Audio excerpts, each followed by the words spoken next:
Hello everyone, this is Andrew again from Crown Academy of English for another free English lesson, and today we're going to do another listening comprehension. So we're going to do another listening exercise, and we are going to listen to a news report from England, from the United Kingdom, and the subject is exam reforms. So let's get started. So as usual on the listening exercises, let's have a look at the lesson plan very quickly. So I'm going to start with just giving you 3 or 4 words of vocabulary which are important to do the exercise. Then number 2, I will show you the questions. So in advance, before you listen to the news report, I will show you the questions of the information I want you to find in the report. Then you will listen to the news report twice. So I will play you the news report twice, a first time, and then I'll leave you some time to answer the questions, and then I'll play it a second time. And finally, I will then give you the answers to the questions, and I will play the news report a third time, and I will show you a transcript of the article on the screen so that you can see exactly what was being said. And we will then finish off with a very short discussion at the end. Okay, so let's start with number 1. Let's start with the vocabulary. So the first word is teenagers. So the best way of explaining what teenagers are is to show you a photograph. So there you go. So teenagers means young people, adolescents. So it's usually people between the age of 13 and 19. That's roughly, approximately. And let me explain to you the origin of the word.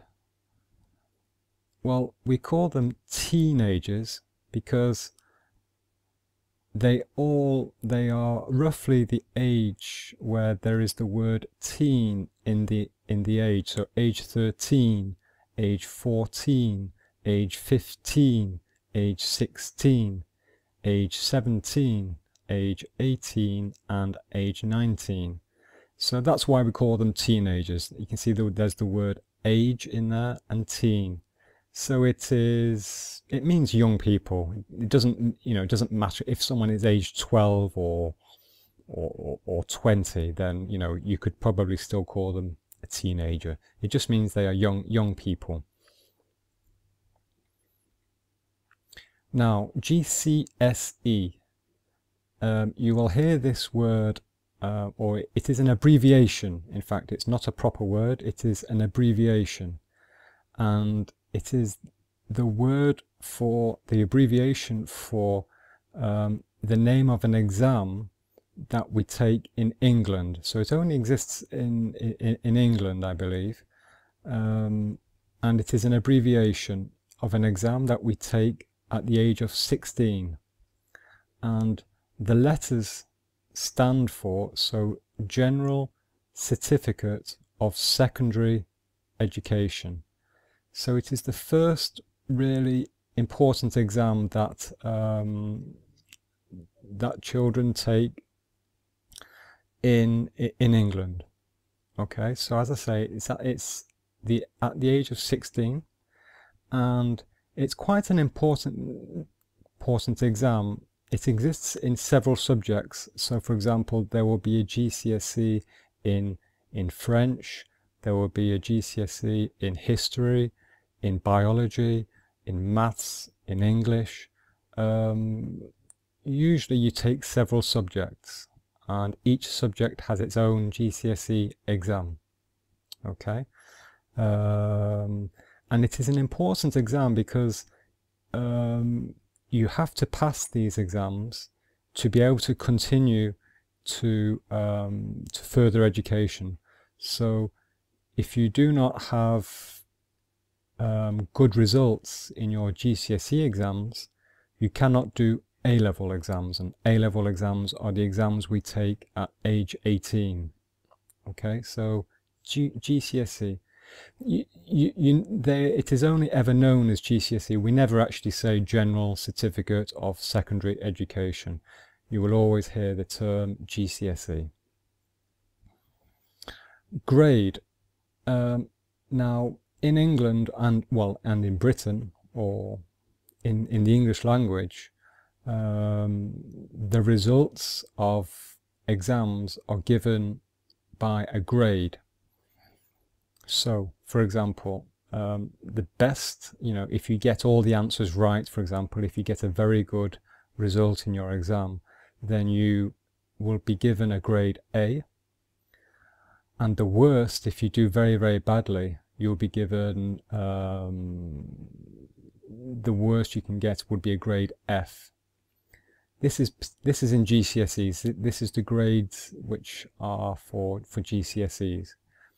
So it goes from grade A to the best, B, C, D, E, F. So we call them grades. And this is just an example to show you of what a GCSE certificate looks like. So you can see here, this is where it says GCSE. This is the definition I gave you earlier at the top. And here down the right hand side, these are the results of the exam. So this person got, for example, a grade C in drama, and in science got 2 grade A's, for example. So this is the results. So grade is the result of your exam. And the last word is pupil.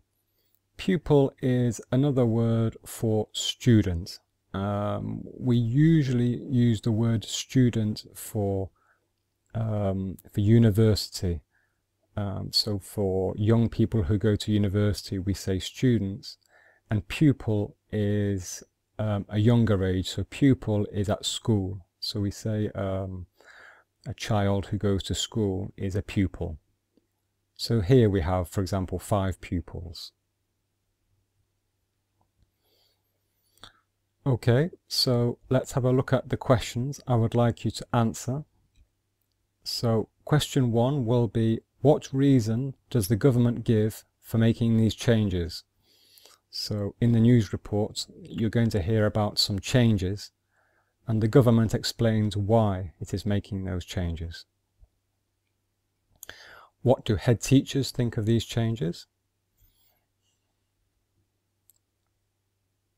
And there are 3 choices, so I want you to tell me, the question is to tell me which of these sentences is correct.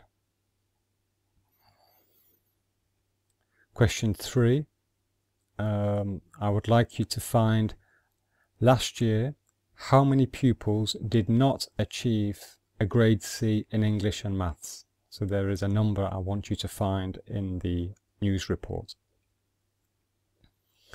And the last question is, I would like you to find the missing words. So Professor Alison Wolfe, she makes a statement, and I would like you to complete the statement. So there are 11 words missing here. So when you hear the sentence which starts with every other country, I would like you to fill in these words here. And you stop when you hear when she starts talking about of its post-16 students. Okay, so are you ready?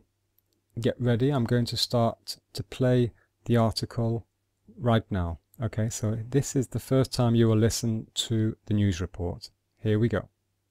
Teenagers in England who do not get at least a grade C in GCSE Maths and English will have to continue studying them. It means hundreds of thousands of youngsters in school and college will have to carry on with the subjects until the age of 18. The government has said the reason for the change is that employers have warned young people must improve these skills. Head teachers support the changes, but do not understand how the change will be implemented. Currently, pupils can stop studying maths and English at the age of 16, even if they do not pass the exam. Last year, there were more than 250,000 19-year-olds without a grade C in English and maths. With the new system, teenagers who miss C grades will either retake GCSEs in maths and English, or they will take other types of maths and English lessons, but they must continue studying the subjects. The Association of Colleges says it will require 1,100 extra maths teachers and 1,000 more English teachers. The importance of developing English and maths was first put forward by Professor Alison Wolfe in her report on improving vocational education for 14 to 19-year-olds. Every country in the developed world concentrates on improving the language and maths skills of its post-16 students, and so should England. Okay, so there you go. That was the first time you are going to hear and listen to the news report. So if you need a little bit of time to answer those questions, then I advise you to pause the video, because I am now going to play the news report a second time. Okay, so if you need a little bit of time to answer those questions, then pause the video, else I'm going to start and I'm going to play the video, I'm going to play the news report a second time. Okay, so I'm going to play it a second time, so get ready. Okay, so here we go. Here's the news report for a second time. Teenagers in England who do not get at least a grade C in GCSE maths and English will have to continue studying them. It means hundreds of thousands of youngsters in school and college will have to carry on with the subjects until the age of 18. The government has said the reason for the change is that employers have warned young people must improve these skills. Head teachers support the changes, but do not understand how the change will be implemented. Currently, pupils can stop studying maths and English at the age of 16, even if they do not pass the exam. Last year, there were more than 250,000 19-year-olds without a grade C in English and maths. With the new system, teenagers who miss C grades will either retake GCSEs in maths and English, or they will take other types of maths and English lessons, but they must continue studying the subjects. The Association of Colleges says it will require 1,100 extra maths teachers and 1,000 more English teachers. The importance of developing English and maths was first put forward by Professor Alison Wolfe in her report on improving vocational education for 14 to 19-year-olds. Every country in the developed world concentrates on improving the language and maths skills of its post-16 students, and so should England. Okay, so there you go. That was the second and last time before you have to answer the questions. So if you now finish to answering those questions, please. If you need a little bit more time, then you can pause the video, because in a couple of seconds I'm going to give you the answers to all of these questions. Okay, so if you need more time, pause the video. Okay, so for those of you who are here, we're now going to have a look at the answers to those questions. Question 1. What reason does the government give for making these changes? So why is the government making these changes? Well, the answer is that they gave is that employers have warned that young people must improve these skills. So that means that the employers, this means companies. So the people who are recruiting young people for work, they have said, they have noticed that young people are not very good at maths or English, and they want to see, employers want to see improvements. So the employers are putting pressure on the government to make these changes. Question 2. What do head teachers think of these changes? Okay, was it A, is it because they do not agree because teachers already have too much work? Or is it B, they do not agree with the changes because they think it will cost too much money? Or C, they agree, but they are not sure how the changes will be implemented. Implemented, this means they do not know how the changes will be introduced or the changes will be made. Well, the answer was the last one. Okay, so they agree, they agree in principle with the changes, but they're confused, they're not quite sure how the changes will be implemented. Question 3. Last year, how many pupils did not achieve a grade C in English and Maths? So I was looking for a number, and the number is more than 250,000. More than 250,000. And finally, question 4, I wanted you to complete her statement regarding the change, and you had to find 11 words starting with every other country. And the answer was, every other country in the developed world concentrates on improving the language and math skills of its post-16 students, and so should England. So she's basically saying, well, in other countries, in the developed world, in other countries, they are improving the language and math skills. They are concentrating on getting better results in language and maths exams. And so this lady, this professor, believes that England should do the same. Okay, post-16, the word post, it means after. It's actually a Latin, it comes from the a Latin word meaning post, meaning after. So post-16 means students who are over 16, who are older than 16 years old. Another example of the word post would be when we're talking about a particular period in history. So, for example, the post-war period would mean after 1945, or the post-1960s. It means after the 1960s. So post is a very useful expression for time. Okay, so now we have listened to it twice. We have answered the questions. I've given you the answers to the questions, and I am now going to play the news report a final time, and I'm going to show you the content. You're going to see the text on the screen so that you can follow exactly what was being said.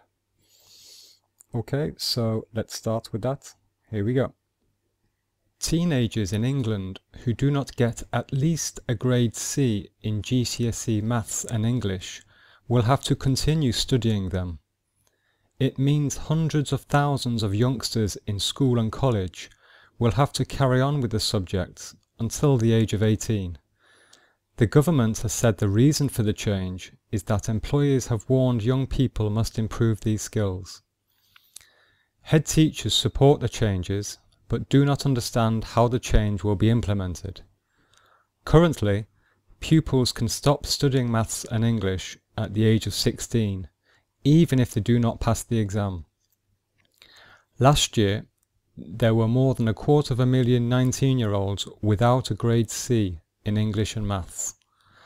With the new system, teenagers who miss C grades will either retake GCSEs in maths and English, or they will take other types of maths and English lessons, but they must continue studying the subjects.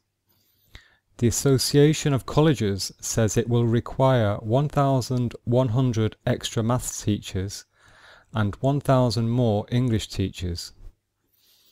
The importance of developing English and maths was first put forward by Professor Alison Wolfe in her report on improving vocational education for 14 to 19-year-olds. Every country in the developed world concentrates on improving the language and maths skills of its post-16 students, and so should England.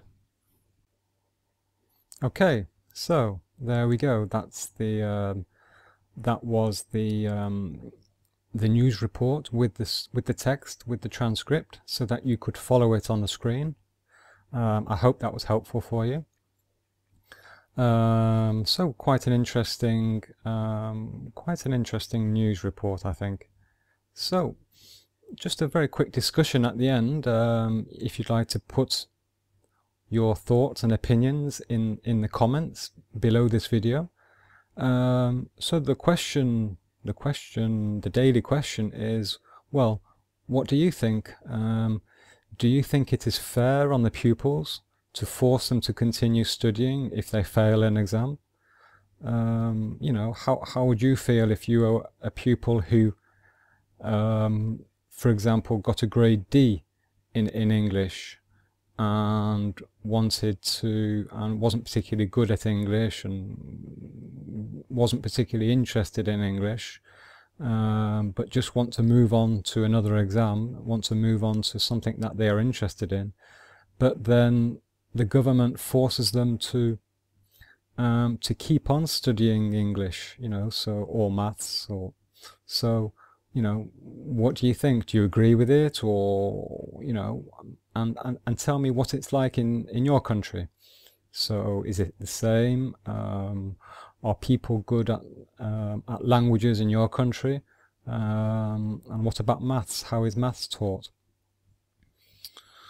Okay, so that is the end of this lesson.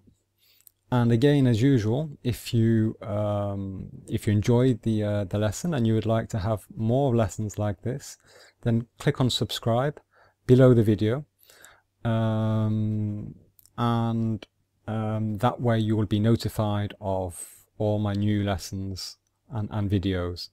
And click on like as well. It helps to keep me encouraged. It gives me some more motivation to do more lessons like this. Okay, and obviously leave a comment for the discussion, or if you have any questions at all, then please leave a comment below the video, and I promise to reply to everybody. Okay, thanks very much. Thanks for listening. Thanks for watching. This is Andrew from Crown Academy of English, and I'll speak to you next time. Bye bye.